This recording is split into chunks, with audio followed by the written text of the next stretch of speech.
ನಮಸ್ಕಾರ. ಒಂದೇ ಕೃಷ್ಣಂ ಜಗದ್ಗುರು ಸರ್ವಂ ಶ್ರೀಕೃಷ್ಣಾರ್ಪಣಮಸ್ತು.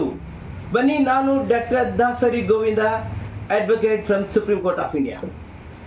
ಬನ್ನಿ, ಇವತ್ತು ನಾನು ವಿಶೇಷವಾಗಿರ್ತಕ್ಕಂತಹ ಒಂದು ಸಂಚಿಕೆಯ ಬಗ್ಗೆ ಮಾತನಾಡಬೇಕು. ಏನು ಅಂತ ಹೇಳಿದರೆ, ಈ ಕಾಂಗ್ರೆಸ್ಸಿನ ಮತ್ತೊಂದು ಬಣ್ಣ ಬಯಲು ಮಾಡುವ ಭಾಗವಾಗಿ ಏನು ಕಾಂಗ್ರೆಸ್ನ ಸರ್ವೋಚ್ಚ ನಾಯಕ ಏನು ರಾಹುಲ್ ಗಾಂಧಿ ಅವರು ಏನು ಆರೋಪಗಳನ್ನು ಮಾಡಿದಾರಲ್ಲ, ಅದ್ರ ಬಗ್ಗೆ ಇಂತಿಷ್ಟು ವಾಸ್ತವಾಂಶಗಳ ಬಗ್ಗೆ ನನ್ನ ಮನದಾಳದ ಮಾತನ್ನು ತಮ್ಮ ಮುಂದೆ ಪ್ರೆಸೆಂಟ್ ಮಾಡೋದಕ್ಕೆ ಈ ಒಂದು ಸಂಚಿಕೆಯನ್ನು ನಾನು ಮಾಡ್ತಾ ಇದ್ದೀನಿ. ಬನ್ನಿ ಆತ್ಮೀಯ ಸ್ನೇಹಿತರೆ, ಈ ಕಾಂಗ್ರೆಸ್ಸಿನ ನಡೆ ಯಾವ ರೀತಿ ಇದೆ ಅಂತ ಹೇಳಿದರೆ, ಮೊನ್ನೆ ದೆಹಲಿಯಲ್ಲಿ ಕಾಂಗ್ರೆಸ್ಸಿನ ಯುವರಾಜ ಅಥವಾ ಕಾಂಗ್ರೆಸ್ಸಿನ ಸರ್ವೋಚ್ಚ ನಾಯಕ ರಾಹುಲ್ ಗಾಂಧಿ ಅವರು ಏನು ದೆಹಲಿಯಲ್ಲಿ ಒಂದು ಪ್ರೆಸ್ ಮೀಟನ್ನು ಮಾಡ್ತಾರೆ. ಅದು ಕೂಡ ಯಾವ ರೀತಿ ಪ್ರೆಸ್ ಮೀಟು ಅಂತ ಹೇಳಿದರೆ, ಒಂದು ಡಿಜಿಟಲ್ ಪ್ರಾಜೆಕ್ಟರ್ ಇಟ್ಕೊಂಡು ಪ್ರೆಸೆಂಟೇಷನ್ ಮಾಡ್ತಾ, ಏನು ಜೋಬೇಲೊಂದು ಕೈ ಹಾಕ್ಕೊಂಡು ಒಂದು ರೀತಿಯಿಂದ ಪ್ರೆಸೆಂಟರ್ ಥರ ಮಾತಾಡ್ತಾ ಇರೋದು ನೋಡ್ತಾ ಇದ್ದರೆ ಯಾವುದೋ ಒಬ್ಬ ಪ್ರೊಫೆಸರ್ ಮಾತಾಡ್ತಾ ಇರಬೇಕು ಅಂತ ನನಗಂತೂ ಅನಿಸ್ತಾ ಇತ್ತು. ಆದರೆ ಈ ರಾಹುಲ್ ಗಾಂಧಿ ಅವರಿಗೆ ಏನು ಮಾಡಬೇಕು, ಏನು ಮಾತಾಡಬೇಕು ಅನ್ನೋದ್ರ ಬಗ್ಗೆ ಗೊತ್ತೇ ಆಗ್ತಾ ಇಲ್ಲ. ಅವರ ಆರೋಪಗಳು ಮಾಡಿದ್ದೆಲ್ಲವನ್ನು ಆಯಿತು, ಎಲ್ಲ ರೀತಿಯಿಂದ ಆರೋಪಗಳನ್ನು ಮಾಡಿದರು ಮೋದಿ ವಿರುದ್ಧ. ಆದರೆ ಮೋದಿ ವಿರುದ್ಧ ಏನೂ ಮಾಡೋದಕ್ಕೆ ಆಗದೆ ಕೊನೆಗೆ ಏನು ಎಲೆಕ್ಷನ್ ಕಮಿಷನ್ ಆಫ್ ಇಂಡಿಯಾ ಚುನಾವಣಾ ಆಯೋಗದ ಮೇಲೆ ಇಂತಿಷ್ಟು ಆರೋಪಗಳನ್ನು ಮಾಡಿದರು. ಏನು ದೆಹಲಿಯಲ್ಲಿ ಮಾತನಾಡಬೇಕಾದ್ರೆ ರಾಹುಲ್ ಗಾಂಧಿ ಅವರು ಹೇಳಿದರು, ಕರ್ನಾಟಕದಲ್ಲಿ ಸೆಂಟ್ರಲ್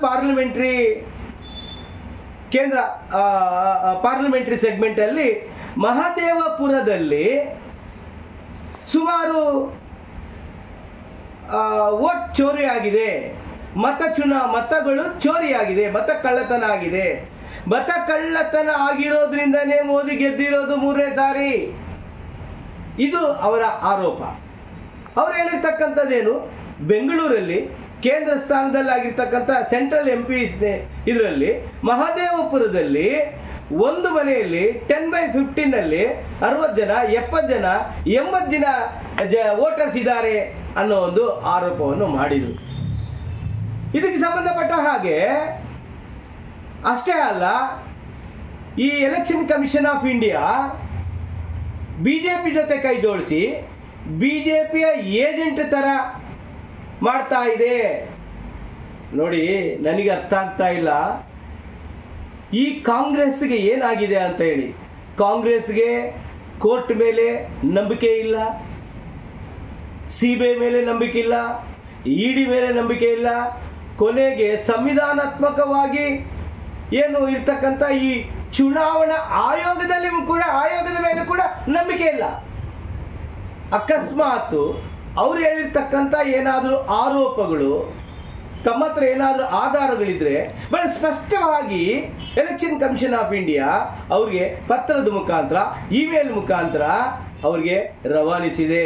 ರಾಹುಲ್ ಗಾಂಧಿ ಅವರು ಆದರೂ ಕೂಡ ಎಲೆಕ್ಷನ್ ಕಮಿಷನ್ ಮುಂದೆ ಬಂದು ಒಂದು ಫಾರ್ಮ್ಯಾಟ್ನಲ್ಲಿ, ಅಫಿಡವಿಟ್ ಫಾರ್ಮ್ಯಾಟ್ನಲ್ಲಿ ಕಂಪ್ಲೇಂಟ್ ಕೊಡೋದಕ್ಕೆ ಹಿಂಜರಿತಾ ಇದ್ದಾರೆ. ಯಾಕೆ ಅನ್ನೋದ್ರ ಬಗ್ಗೆ ನಾನು ಹೇಳೋ ಅವಶ್ಯಕತೆನೇ ಇಲ್ಲ.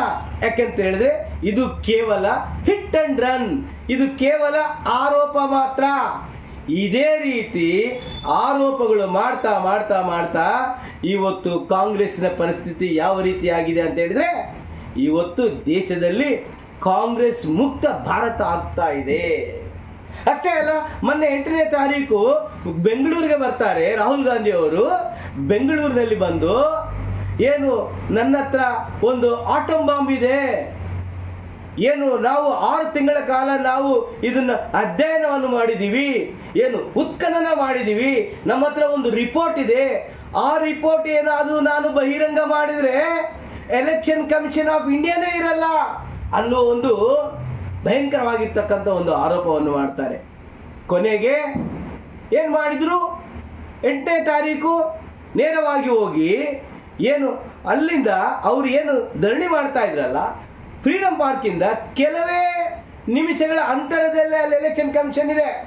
ಹೋಗಿ ಅಲ್ಲಿ ಕಂಪ್ಲೇಂಟ್ ಕೊಡಲ್ಲ, ಯಾರನ್ನೋ ಕಳಿಸ್ತಾರೆ. ಸಿದ್ದರಾಮಯ್ಯನವ್ರು ಹೋಗ್ತಾರೆ, ಡಿ ಕೆ ಶಿವಕುಮಾರ್ ಹೋಗ್ತಾರೆ, ಇನ್ನು ಯಾರೋ ಹೋಗ್ತಾರೆ. ಆದರೆ ಆ ಒಂದು ಪಿಟಿಷನ್ಗೆ ಸಿಗ್ನೇಚರ್ ಕೂಡ ಮಾಡಲ್ಲ ರಾಹುಲ್ ಗಾಂಧಿ ಅವರು, AICC ಅಧ್ಯಕ್ಷರು ಕೂಡ ಮಾಡಲ್ಲ. ಯಾವ ದುಸ್ಥಿತಿಗೆ ಈ ಕಾಂಗ್ರೆಸ್ ಪಕ್ಷ ಬಂದಿದೆ ಅಂತ ಹೇಳಿ ಅವ್ರು ಮಾಡ್ತಕ್ಕಂತಹ ಆರೋಪಗಳಿಗೆ ಯಾವುದೇ ರೀತಿಯಿಂದ ಆಧಾರಗಳೇ ಇಲ್ಲ. ಏನು ಅವ್ರು ಮಾಡಿರ್ತಕ್ಕಂಥ ಆರೋಪಗಳಿಗೆ ಏನು ಕನ್ನಡದ ನ್ಯೂಸ್ ಚಾನೆಲ್ಗಳು, ರಿಪಬ್ಲಿಕ್ ಇರ್ಬೋದು, ಸುವರ್ಣ ಇರ್ಬೋದು, ಅಲ್ಲಿ ಹೋಗಿ ರಿಯಾಲಿಟಿ ಚೆಕ್ ಅನ್ನು ಮಾಡಿದ್ರು. ಅಲ್ಲಿ ನೋಡಿದ್ರೆ ಇವ್ರು ಹೇಳೋದಕ್ಕೂ ಅದಕ್ಕೂ ಒಂದು ಕೂಡ ತಾಳೆ ಆಗ್ತಾ ಇಲ್ಲ. ಹೀಗಾಗಿ ರಾಹುಲ್ ಗಾಂಧಿಯವರು ಏನೇ ಹೇಳಿದ್ರು ಕೂಡ ಅದಕ್ಕೆ ಆಧಾರಗಳೇ ಇರಲ್ಲ. ಕೇವಲ ಹಿಟ್ ಅಂಡ್ ರನ್ ಮಾತ್ರ ಮಾಡ್ತಾ ಇರೋದು. ಏನು ರಾಹುಲ್ ಗಾಂಧಿ ಅವರು ಈ ಚುನಾವಣಾ ಆಯೋಗಕ್ಕೆ ಇಂತಿಷ್ಟು ಪ್ರಶ್ನೆಗಳನ್ನು ಕೇಳ್ತಾರೆ, ಆದರೆ ಮೀಡಿಯಾ ಮುಖಾಂತರ ಕೇಳ್ತಾರೆ, ಪಬ್ಲಿಕ್ ಡೊಮೈನ್ ಅಲ್ಲಿ ಕೇಳ್ತಾರೆ. ಆದರೆ ಎಷ್ಟೋ ಸಾರಿ ಎಲೆಕ್ಷನ್ ಕಮಿಷನ್ ನೋಟಿಸ್ ಕೊಡ್ತಾರೆ, ಮೇಲ್ ಕಳಿಸ್ತಾರೆ, ಲೆಟರ್ ಕೊಡ್ತಾರೆ, ಆದರೆ ಬಂದು ಫಾರ್ಮ್ಯಾಟ್ನಲ್ಲಿ ಅವ್ರು ಕಂಪ್ಲೇಂಟ್ ಮಾಡಲ್ಲ. ಯಾಕೆ ಕಂಪ್ಲೇಂಟ್ ಮಾಡಲ್ಲ ಅಂತ ಹೇಳಿದ್ರೆ ಅಲ್ಲಿ ಒಂದು ಫಾರ್ಮ್ಯಾಟ್ ಇರುತ್ತೆ, ಅಫಿಡವಿಟ್ ಕೊಡಬೇಕಾಗುತ್ತೆ. ಯಾಕಂತ ಹೇಳಿದ್ರೆ ಯಾರು ಕಂಪ್ಲೇಂಟ್ ಕೊಡುವ ವ್ಯಕ್ತಿ ಅಕಸ್ಮಾತ್ ಅವ್ರು ಹೇಳಿರೋದು ಏನಾದರೂ ಪ್ರೂವ್ ಆಗಿಲ್ಲ ಅಂತ ಹೇಳಿದ್ರೆ ಅವರನ್ನು ಕೂಡ ತಪ್ಪಿತಸ್ಥರನ್ನಾಗಿ ಮಾಡಿ ಕಾನೂನು ಪ್ರಕಾರ BNS ಇರ್ಬೋದು, ರೆಪ್ರೆಸೆಂಟೇಷನ್ ಪೀಪಲ್ಸ್ ಆಕ್ಟ್ ಇರ್ಬೋದು, ಅದರಲ್ಲಿ ಅವ್ರಿಗೆ ಶಿಕ್ಷೆ ಕೂಡ ಆಗುತ್ತೆ. ಹೀಗಾಗಿ ಅವರು ಮಾಡಿರ್ತಕ್ಕಂಥದ್ದು ಕೇವಲ ಆಧಾರರಹಿತವಾಗಿರ್ತಕ್ಕಂಥ ಆರೋಪಗಳಂತ ಅವ್ರಿಗೂ ಕೂಡ ಗೊತ್ತಿದೆ. ಅಷ್ಟೇ ಅಲ್ಲ, ಏನು ರಾಹುಲ್ ಗಾಂಧಿಯವರು ಏನು ತಾಳಕ್ಕೆ ಕುಣಿತಾ ಇದ್ದಾರಲ್ಲ, ನಮ್ಮ ಸನ್ಮಾನ್ಯ AICC ಅಧ್ಯಕ್ಷರು ಶ್ರೀಯುತ ಮಲ್ಲಿಕಾರ್ಜುನ್ ಖರ್ಗೆ ಅವ್ರಿಗಿರ್ತಕ್ಕಂಥ ಅಪಾರವಾಗಿರ್ತಕ್ಕಂಥ ಒಂದು ಅನುಭವವನ್ನು ಯಾಕೆ ರಾಹುಲ್ ಗಾಂಧಿ ಅವರಿಗೆ ಅವ್ರು ಕೊಡ್ತಾ ಇಲ್ಲ? ರಾಹುಲ್ ಗಾಂಧಿ ಅವ್ರನ್ನ ಒಂದು ಸರಿಯಾದ ಸಂವಿಧಾನಾತ್ಮಕವಾಗಿ ಹೋಗೋದಕ್ಕೆ ಯಾಕೆ ಇವ್ರು ಗೈಡ್ ಮಾಡ್ತಾ ಇಲ್ಲ? ಮಲ್ಲಿಕಾರ್ಜುನ್ ಅವರ ಮುಂದೆ ಯಾವ ರಾಹುಲ್ ಗಾಂಧಿ? ಹೀಗಾಗಿ ಈ ಮಲ್ಲಿಕಾರ್ಜುನ್ ಖರ್ಗೆ ಅವರು ಕೂಡ ಅನೇಕ ಬಾರಿ ಶಾಸಕರಾಗಿದ್ದಾರೆ, ಹೋಮ್ ಮಿನಿಸ್ಟರ್ ಆಗಿದ್ದಾರೆ, ರಾಜ್ಯದಲ್ಲಿ ಮಿನಿಸ್ಟರ್ ಆಗಿದ್ದಾರೆ, ಕೇಂದ್ರದಲ್ಲಿ ಕೂಡ ಮಿನಿಸ್ಟರ್ ಆಗಿದ್ದಾರೆ. ಇಂತಹ ವ್ಯಕ್ತಿ ರಾಹುಲ್ ಗಾಂಧಿಯ ತಾಳಕ್ಕೆ ಕುಣಿತಾ ಇದ್ದಾರೆ. ಇದು ದೊಡ್ಡ ದುರಂತ.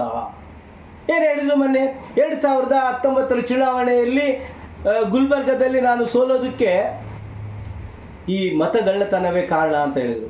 ಹಾಗಾದರೆ 2024ರಲ್ಲಿ ತಮ್ಮ ಅಳಿಯ ರಾಧಾಕೃಷ್ಣ ಅವರು ಯಾವ ರೀತಿ ಗೆದ್ದರು ಅದೇ ಕ್ಷೇತ್ರದಲ್ಲಿ?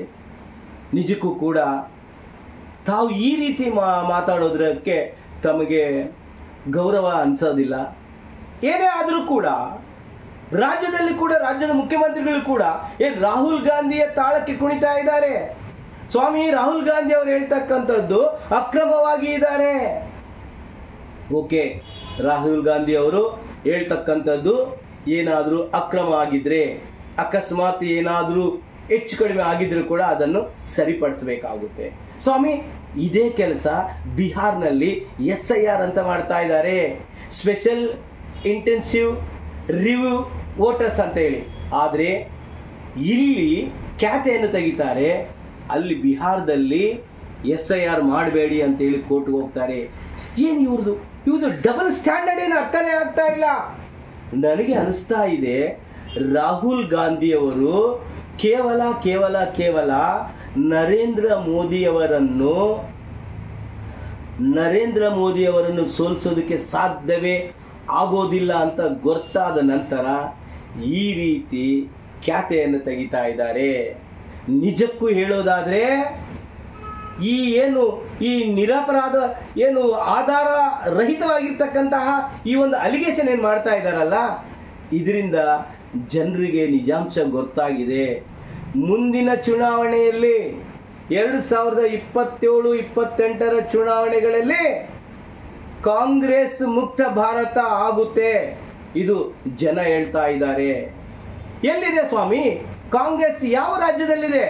ಕರ್ನಾಟಕದಲ್ಲಿದೆ, ಪಕ್ಕದಲ್ಲೇ ತೆಲಂಗಾಣ ಇದೆ, ಒಂದು ಹಿಮಾಚಲ್ ಪ್ರದೇಶದಲ್ಲಿದೆ. ಈಗಾಗಲೇ ಹಿಮಾಚಲ್ ಪ್ರದೇಶ ಆರ್ಥಿಕವಾಗಿ ದಿವಾಳಿ ಆಗಿದೆ. ನಾವು ಹಿಮಾಚಲ್ ಪ್ರದೇಶ ಮತ್ತು ದೆಹಲಿಯಿಂದ ವರದಿಗಳು ಕೂಡ ಬರ್ತಾ ಇದೆ. ಅಲ್ಲಿ ಸರ್ಕಾರದ ನೌಕರರಿಗೆ ಕೊಡೋದಕ್ಕೆ ಸಂಬಳ ಕೂಡ ಇಲ್ಲ, ಸಂಬಳ ಕೊಡೋದಕ್ಕೆ ಕೂಡ ಆಗ್ತಾ ಇಲ್ಲ, ಇಷ್ಟು ದಿವಾಳಿ ಆಗಿದೆ. ಕರ್ನಾಟಕದಲ್ಲಿ ಕೂಡ ಇತ್ತೀಚೆಗೆ ಒಂದು ವರದಿ, ಫೈನಾನ್ಸ್ ಡಿಪಾರ್ಟ್ಮೆಂಟ್ FD ಏನು ಹೇಳ್ತೀವಲ್ಲ, ಒಂದು ವರದಿಯನ್ನು ಕೂಡ ಕೊಟ್ಟಿದೆ.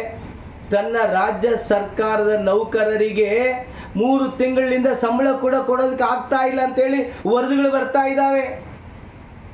ಪಕ್ಕದ ತೆಲಂಗಾಣದ ರೇವಂತ್ ರೆಡ್ಡಿ ಅವರು ಮುಖ್ಯಮಂತ್ರಿಗಳು ಬಹಳ ಸ್ಪಷ್ಟವಾಗಿ ಹೇಳಿದರು, ನಾವು 1ನೇ ತಾರೀಕಿಗೆ ಹೊಡೆದ್ರೆ ಕೂಡ 1ನೇ ತಾರೀಕಿಗೆ ಸ್ಯಾಲ್ರಿ ಕೊಡೋಕ್ಕಾಗ್ತಾ ಇಲ್ಲ. ಈ ಫ್ರೀಬಿಗಳಿಂದ ಆರ್ಥಿಕವಾಗಿ ನಾವು ದಿವಾಳಿ ಆಗಿದ್ದೀವಿ. ಮಾರ್ಕೆಟಲ್ಲಿ ಲೋನ್ ಸಿಗ್ತಾ ಇಲ್ಲ, ಮಾರ್ಕೆಟಲ್ಲಿ ದುಡ್ಡು ಸಿಗ್ತಾ ಇಲ್ಲ. ಹೀಗಾಗಿ ರಾಜ್ಯ ಸರ್ಕಾರ 1ನೇ ತಾರೀಕಿಗೆ ಸಂಬಳ ಕೊಡೋದಕ್ಕೆ ಆಗಲ್ಲ ಅಂತ ಹೇಳಿ ಪ್ರಾಮಾಣಿಕವಾಗಿ ಒಪ್ಕೊಂಡ್ರು.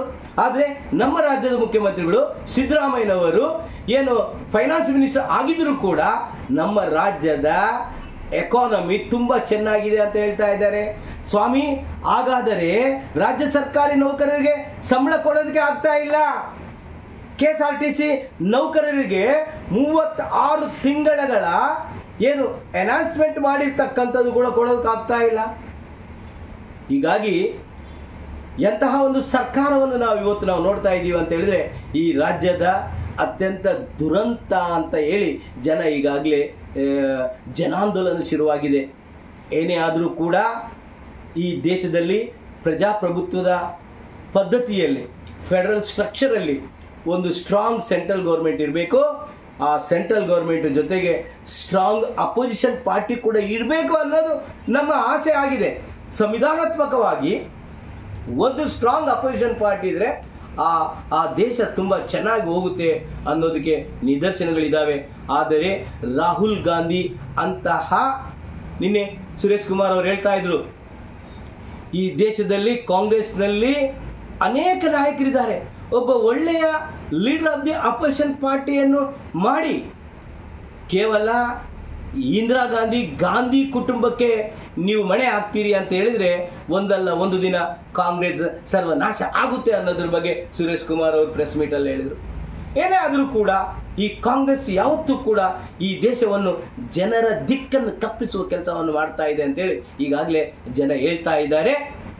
ಏನೇ ಆದರೂ ಕೂಡ ಈ ಕಾಂಗ್ರೆಸ್ ಬುದ್ಧಿಯನ್ನು ಕಲಿಬೇಕಾಗುತ್ತೆ ಅಂತ ಹೇಳುತ್ತಾ, ಈ ಒಂದು ಸಂಚಿಕೆ ಇಷ್ಟ ಆದರೆ ಲೈಕ್ ಮಾಡಿ, ಶೇರ್ ಮಾಡಿ, ಕಮೆಂಟ್ ಮಾಡಿ, ಸಬ್ಸ್ಕ್ರೈಬ್ ಮಾಡಿ. Thank you so much. ಒಂದೇ ಕೃಷ್ಣಂ ಜಗದ್ಗುರು ಸರ್ವಂ ಶ್ರೀಕೃಷ್ಣಾರ್ಪಣಮಸ್ತು.